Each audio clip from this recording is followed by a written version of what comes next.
అభిరుచి మీ అభిరుచి.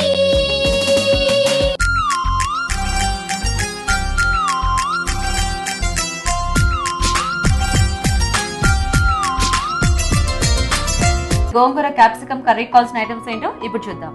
గోంగూర 2 కప్పులు, తరిగిన క్యాప్సికం 2, తరిగిన ఉల్లిపాయలు 2, తరిగిన టొమాటో 1, పచ్చిమిరపకాయలు 3, పసుపు చిటికెడు, కారం తగినంత, ఉప్పు తగినంత, అల్లం వెల్లుల్లి పేస్ట్ 1 టీ స్పూన్, కరివేపాకు 2 రెమ్మలు, కొత్తిమీర కొద్దిగా, నూనె 2 టేబుల్ స్పూన్లు, garam masala 1 tea spoon. Oil వేసుకోవాలి ఫస్ట్. ఓకే, ఇప్పుడు ఆయిల్ వేడైంది కదా, ఆనియన్స్ వేద్దాం, పచ్చిమిర్చి కూడా వేద్దాం.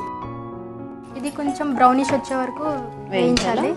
గోంగూర ఆల్రెడీ పేస్ట్ చేసి పెట్టారా? పేస్ట్ చేసి. ఓకే, సో ఇందులో ఏమన్నా వేసారా? ఉప్పు అలా లేదు, ప్లెయిన్ గానే జస్ట్ ఆయిల్ వేసి మగ్గించాం. ఓకే ఓకే, సరిపోతుంది. ఇలా సరిపోతుందండి. ఇప్పుడు క్యాప్సికమ్ వేసుకుందాం. నెక్స్ట్ టొమాటో,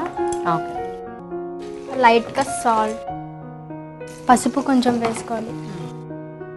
కాసేపు ఒక 5 మినిట్స్ మగ్గనివ్వాలి. మూత పెడదామా? చూద్దామా? చూద్దాం. ఇప్పుడు ఇంక ఇది అయిపోయింది. లైట్ గా అల్లం వెల్లుల్లి పేస్ట్ వేయాలి. ఓకే, ఇప్పుడు గోంగూర వేసుకుందాం. ఆల్రెడీ మగ్గబెట్టి ఉంచిన గోంగూర కాబట్టి ఇది ఎక్కువసేపు మనకి ఏమి లైట్ గా కారం వేయాలి. సో గోంగూర ఆల్రెడీ మగ్గింది కాబట్టి జస్ట్ అలా కలిపేసి వాటర్ వేసుకోవాలా? అవునండి. ఓకే, ఇప్పుడు కొంచెం వాటర్ వేసుకుందాం. ఇప్పుడు కొంచెం గరం మసాలా వేసుకుందాం. ఒక్క నిమిషం మూత పెడదామా? చూద్దామా? చూద్దామండి. ఓకేనా? అయిపోయింది. తీసేయచ్చా? తీసేయచ్చు. ఇప్పుడు గార్నిష్ కోసం కొత్తిమీర వేసుకుందాం. ఓకే,